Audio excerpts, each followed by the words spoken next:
In every course, I like to choose one particular lesson that I think will improve your practice the most.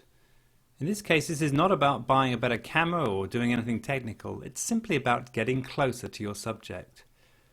Good photography requires a lot of different images of the same subject. You need to move around the subject and use different angles and different focal lengths on your lens, wide, medium, close-up, in order to create a variety of images until you get that final one shot.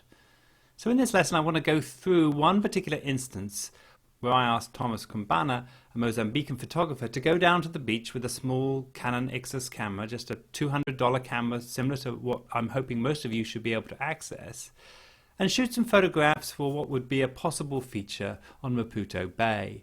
The great war photographer Robert Capa once said, "If your pictures aren't good enough, you're not close enough."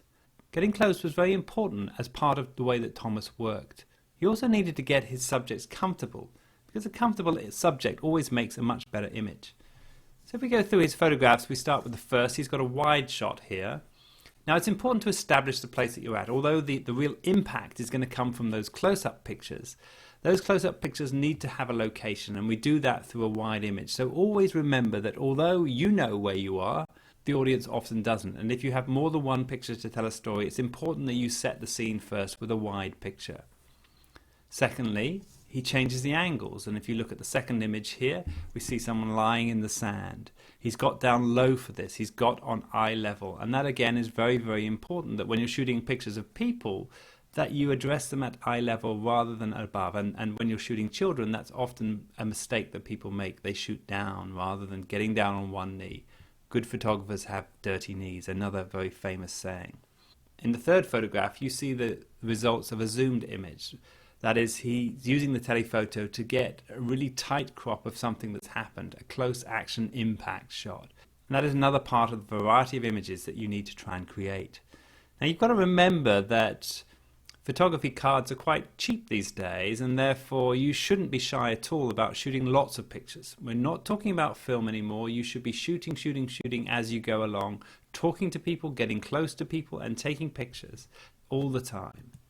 Now, as we move into the next photograph, we're going to see one of probably about 30 or 40 images that Thomas took with the camera, where he's getting to know the subjects. Now, the final image, the end result, is a really, really spectacular image, but it doesn't come in isolation. You have to see that that was one of about 30 or 40 images that Thomas took just with these children as he was slowly getting to know them. And often your best pictures don't come when you first start taking pictures. They often come later on. You are effectively sketching with your camera, shooting at the same time, building relationships with the people. Getting closer is also important because you need to understand when you take pictures of people, you are often taking pictures of their reaction to you. So the more comfortable you are with your subjects, the more comfortable they're going to appear in your images.